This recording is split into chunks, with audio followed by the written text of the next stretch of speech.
Hey there everyone, today we're going to be continuing our Thomas Pynchon secondary literature review series, this time discussing Thomas A. Bass's Gravity's Rainbow as Orphic text. Now, in the study of hermeneutics, there's often a question of to what extent should you figure in authorial intention? And now I think that there is some value to be had in an interpretation that kind of goes beyond what is orthodox or what the author had in mind. But I think Bass's work here seems to me to very much fall in line with what Pynchon was probably trying to put into Gravity's Rainbow. And in that way, this essay really feels like a skeleton key of understanding some of the more mystical or religious aspects of Pynchon's text that aren't necessarily ironic. They might be a little bit more closer to a true message, per se, that he's trying to deliver.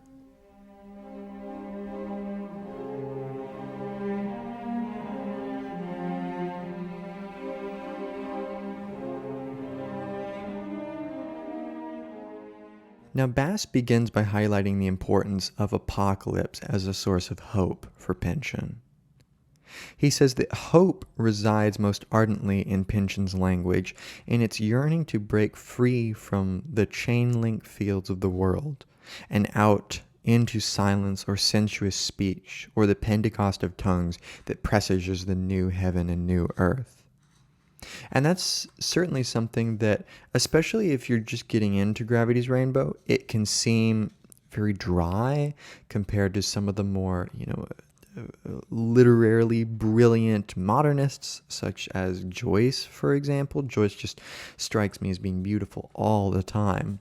But Pynchon can often seem more dry, but he will certainly have these moments where he seems to be initiating a bit of a literary apocalypse, this yearning to break free from the chain links of the word. And the word is something that Pynchon plays with a lot, the religious characteristics of how that can be seen as something freeing, transcendent, but also something dogmatic, something that holds one to the ground. And Bass spends a significant part of this essay just explaining the relationship between the myth of Orpheus as well as the Orphic religion and quotes within Pynchon. And I'll just read what he has to say about the story of Orpheus. Orpheus is the mythical poet who, through music and song, tames the wild beasts and moves even trees and rocks to dance. He sails with Argonauts as cantor, pacing the oarsmen. Among his various feats on the voyage, he charms the clashing rocks and puts to sleep with his lyre the dragon guarding the golden fleece. He later descends into the underworld to retrieve his wife Eurydice, but fails on casting the backward glance.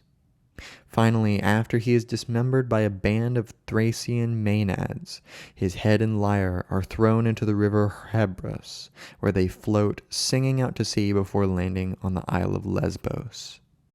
Now, Bass mentions how Slothrop's course through Gravity's Rainbow is going to recount the Orphic story in many details.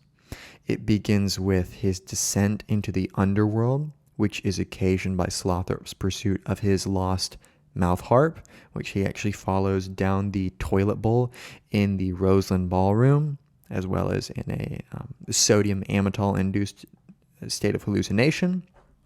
And from there into the sewers of Boston. This is a quote from Gravity's Rainbow. "There's no calling it back. Either he lets the harp go, his silver chances of song, or he has to follow." And one of the things that we notice with Slothrop is that he gives, he seems like he's giving up this dream of music here, but he actually comes back to it near the end of the novel when he has his crossroads moment where he breaks up, and all of a sudden he kind of realizes the Dionysian spirit. And this is certainly the moment in Gravity's Rainbow where it occurs is certainly a hearkening to Zarathustra in Friedrich Nietzsche's Thus Spoke Zarathustra, in which Zarathustra is singing and dancing wildly in the meadows, just kind of realizing his Dionysian potential. And we're going to see that note of Dionysus play back in. But one of the interesting kind of mythological connections is there's this party ship, the Anubis, that Slothrop ends up at one point. And the Anubis is a reference to Anubis, the god of the necropolis, the Egyptian cemeteries and cities of the dead, and along with Thoth, conducts the souls of the dead down to the judgment halls of the underworld. These associations with Orpheus's descent into Hades are underscored, quote, too much closer and it begins to hurt to bring her back. But there is this Eurydice obsession, this bringing back out of. Though how much easier just to leave her there. Why bring her back? Why try? And this is certainly one of the interesting notes of the Pynchonian hero, is notably the breakdown of the idea of the hero. We see this in Oedipus or Tyrone Slothrop or Fausto Maigstral, any of these kind of main heroes. Oftentimes Pynchon novels feel like detective novels, but they quickly break down because we have the sort of questions that the detective would never ask him or herself. Namely, why am I doing what I do? Why keep on looking? What's the point of it all? It's got a very nihilistic feel to it, or at least a cynical look to it. Bass mentions that Tyrone Slothrop is hardly substantial enough as a character to bear Orphic embodiment, much less dismemberment. One might also remark that he does not really descend to the underworld, that this takes place in a dream, actually a drug-induced state in which sodium amytal is used to aid him in reconciling and recollecting his past. But this may be the point of the story. The dream world has priority for Pynchon, as it did for the followers of Orpheus. They conceived of life as sleep disturbed by dreams. To be born was to die, while death, if properly navigated with the aid of the Orphic intercessor, was a return to life. And we see this play on intercession in Gravity's Rainbow with the White Visitation, with the spiritual mediums and trying to contact the dead and whatnot. And in a way, all these traditionally dead mediums, in the sense of them not being seen as being pregnant with meaning in the same way that a literary text would. Things like dreams or hallucinations or fictions and fantasies and things like this. These become prioritized for Pynchon. And he wants to show their legitimacy and their ability to be rife with meaning. And I actually find this to be incredibly fascinating as a reader of Pynchon. Before I read Pynchon, I never remembered my dreams. Yet once I started reading Gravity's Rainbow, and it has continued with me to this day, every night I have the most detailed dreams imaginable. It was like Pynchon made something click in my head that allowed all of my unconscious thoughts to sort of intermingle together and to happily create worlds of their own, spurred by the genius of Pynchon. So I really think that if you are reading Gravity's Rainbow, or as you are reading Gravity's Rainbow, it's really important to keep an eye out for Pynchon's creativeness. I mean, he really is an artist, and it can often be easy to overlook in the often convoluted narrative structure of Pynchon, but it's worth it. And Bass mentions this really connection to the underground, the underworld that is being embodied with the early allusion to the Anubis. And he says that the entirety of Gravity's Rainbow itself can be said to take place underground, in an above-ground underground, where dreaming and waking exist in inverted images of each other. The boundary between the two is permeable, and throughout the novel, the dead converse with the living, while the living are often surprised to find themselves dead. I think that's very interesting. Bass mentions how Gravity's Rainbow opens at night underground in a dream. That's a very interesting connection, and I didn't really, the first episode is surprisingly confusing in terms of, its nightmarish qualities. It lacks a lot of the traditional markers that we would use to determine whether or not it is such, but when we really dig into it, it really does have a lot of symbolism bred within it that, especially as I come back to it after having read the novel, I kind of realize what I was missing the whole time. And Pynchon wants to track the way that the Orphic mythos gets put into Gravity's Rainbow. And we notice that Pynchon wants to make a redemptive quality out of the dismemberment of Orpheus. Bass mentions how part 2 of the novel begins the working out of various permutations. And he says that I intentionally use the language of probability theory because its concepts are central to Pynchon's literary method. We're moving into what is called the sample space of the experiment, the set of all possible outcomes with a probability measure assigned to each of them between 0, the statistically impossible, and 1, the statistically certain. We should also note that Pynchon is unorthodox enough a statistician to entertain the hope of radical change beyond the 0 of impossibility. And that's something that's always confounded me as I'm trying to figure out this whole 0-1 theme that's going on here. This could be linked to the binaries of circuitry, could be this statistical binary here of you've got a probability space with a number of probabilities assigned to different discrete outcomes. And Pynchon is going to investigate all of these. I mean, it's so expansive. He's going into even the most unlikely to see how they might give us some new perspective. Bass mentions how Slothrop has taken un perm to the casino Hermann Göring, the first of his many personal permutations, and Bass notes, in French slang, un perm is also, it means the military change of posts, which is very interesting because, of course, Slothrop is a military man himself, but un perm also means a foray, right, into the casino Hermann Göring, the second chapter of the book, and I believe the shortest one, if I'm correct. And I think that's a really interesting kind of tie-in where we have this fundamental change which starts to occur here. We could see it as a change in permutation per se, just to use a little linguistic play there. But Bass states that part 2 ends and Slothrop's journey into the zone begins with a visit to the dead father, which reminds us again that the direction of Slothrop's progress through the novel is even deeper into the psychic underworld that he originally entered through the toilet in the Roseland Ballroom. While Slothrop is camped on top of Jamp's crypt, quote, "It, the repressed, approaches. Wait a minute. Up out of sleep, face naked, turning to the foreign gravestones. The what? What was it? Back again, almost to it, up again. Up and back, that way, most of the early night." Right, so he's tossing and turning in this sort of libidinal kerfuffle, per se, which is really emblematic of what the zone is. Bass says that the zone is an open space, temporarily and temporally, you might add, cut off from the European civilization obliterated by war, and not yet closed into the trajectory of the post-war. A stylistic sample space, its possible outcomes have yet to receive their measure of probability from 0 to 1. The initial hopefulness found in the zone is linked to this anarchic lack of definition.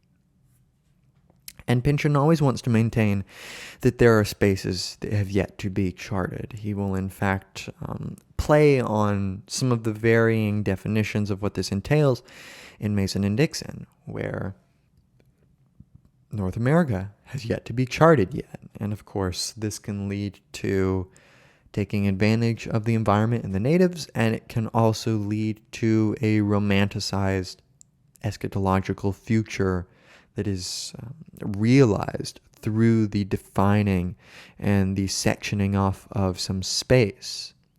So the ambiguity of the space may not purely be an epistemological lack of, we just don't know what this space is ontologically yet. But it may, in fact, be a very fundamental ontological ambiguity. A not yet receiving any probability because it does not have any probability that is definite, any definite likelihood until being observed. And this is hearkening back to Pynchon's subtle interrogation of the themes of quantum mechanics in his work. of the connection between the world and its states with the observer who interacts with those states, and in the case of quantum mechanics, collapses the probabilistic wave function into the certitude of a particle's location. And Bass mentions that Pynchon is a dialectician who for every force posits a counterforce. And this is true in a sense. It is true that he's going to posit a counterforce for every force.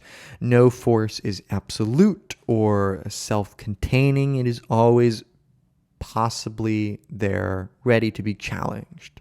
It's just a matter of whether or not there's a challenge there at all. But when I think of a dialectician, I'm thinking of someone like Hegel or Marx. And in that sense, Pynchon is definitely not, Hegelian or Marxian in the sense of the dialectic. Where for Hegel or Marx, the dialectic ensured a eschatological or teleological view of history, in which human history and world history, Weltgeschichte, moved in very definite increments towards some final point, like the point in the letter V, which is, of course, Pynchon's first novel, V.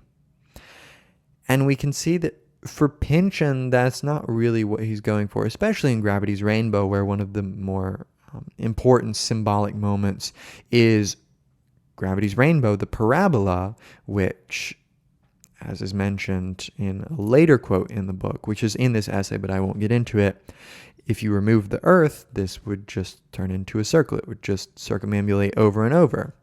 I'm also hearkened to the imagery of the Ouroboros, right, of the snake eating its own tail. These are cyclical and do not suit themselves to a Hegelian or Marxian understanding of the dialectic as approaching some certain point, the absolute spirit in the sense of Hegel, or the perfect communist utopian society in the case of Marx. I'm not really sure that Pynchon is quite like that. I think he's more of an ironic dialectician, not quite as systematic or even metaphysical in that way. And one of the interesting things that Bass brings out is the relationship between Pynchon and the actual Orphic religion. And he uses W.K.C. Guthrie's classic account, Orpheus and the Greek Religion, a study of the Orphic movement. And he mentions several different things that Guthrie mentions, one of which is that for all the practitioners of Orphism, there is a primacy of the text.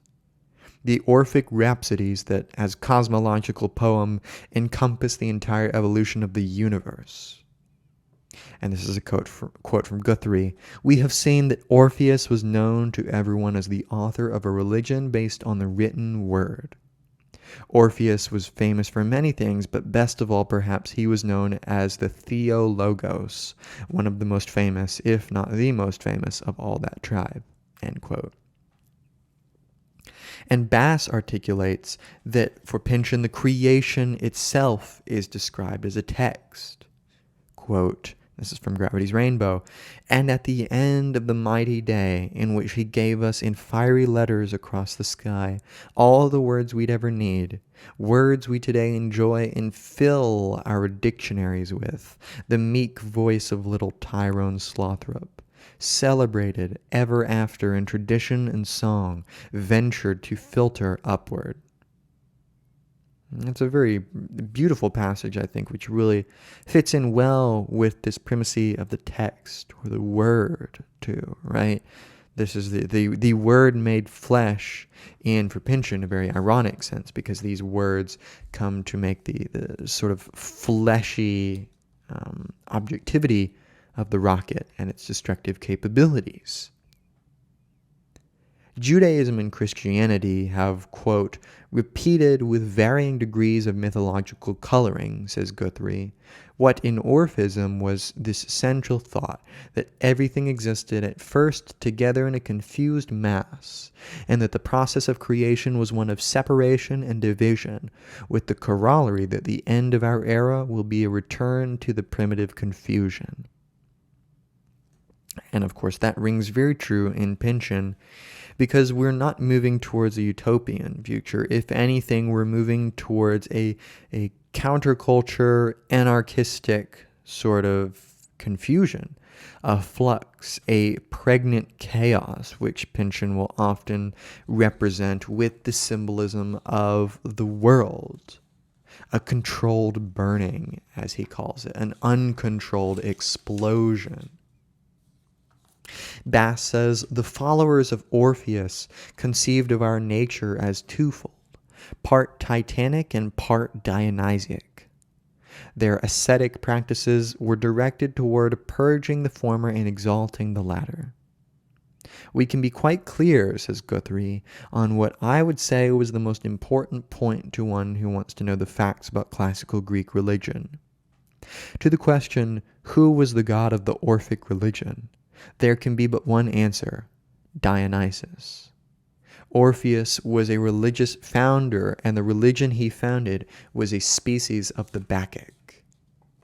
And that's very important in understanding the relationship between Orphism and this Orphic text that is Gravity's Rainbow. Because as Guthrie states in understanding and kind of explicating the mythos of Orphism, in wrath at the outrage, Zeus launched a thunderbolt at them and burned them up, that being the Titans. And from the smoking remnants of the Titans, there arose a race which this age had not yet known, the race of mortal men. Our nature there is twofold. We are born from the Titans, the wicked sons of earth, but there is in us something of a heavenly nature too, since there went into our making fragments of the body of Dionysus, son of the Olympian Zeus, on whom the Titans had made their impious feast.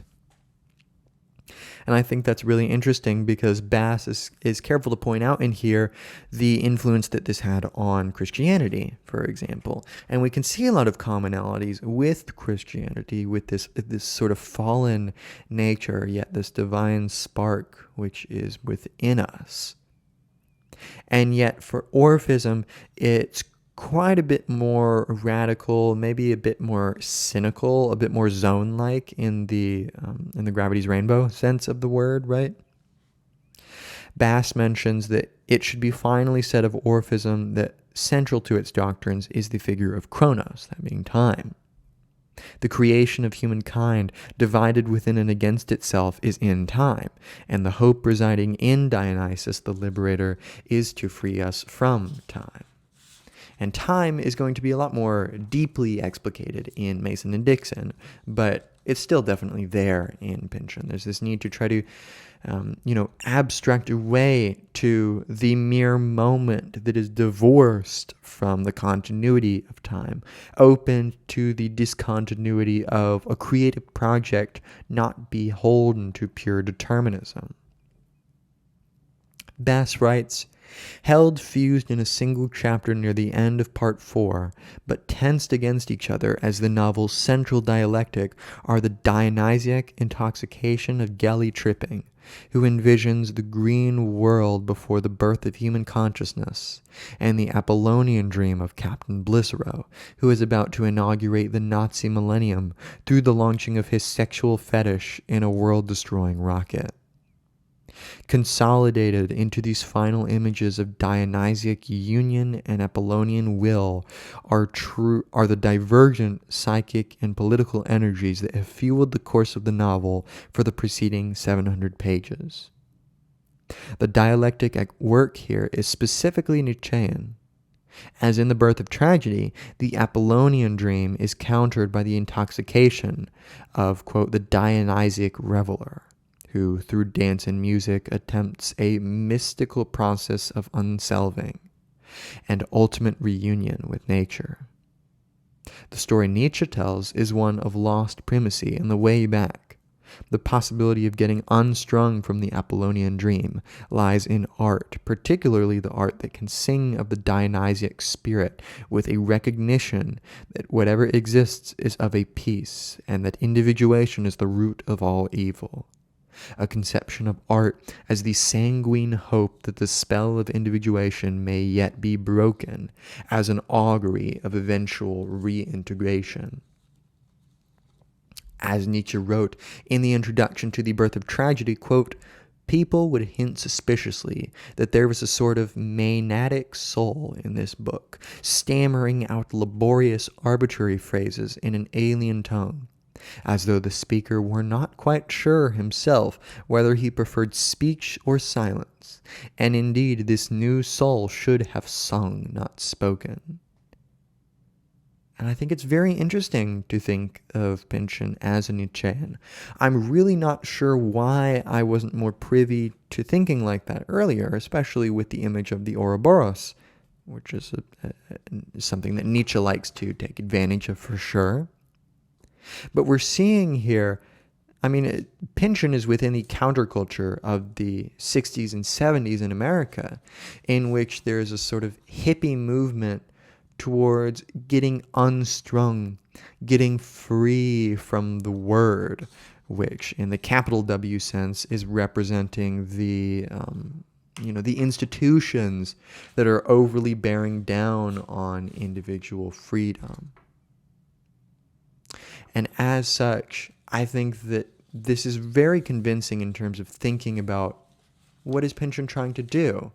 And that is, he's trying to maybe give us an Orphic dream, an Orphic nightmare, an Orphic vision, something of our Orphic possibilities that we might think of in the sense of Deleuze and Guattari, of becoming minor, or becoming animal, or becoming imperceptible. Lots of very interesting stuff here. I hope this has been interesting and potentially helpful in understanding Pynchon.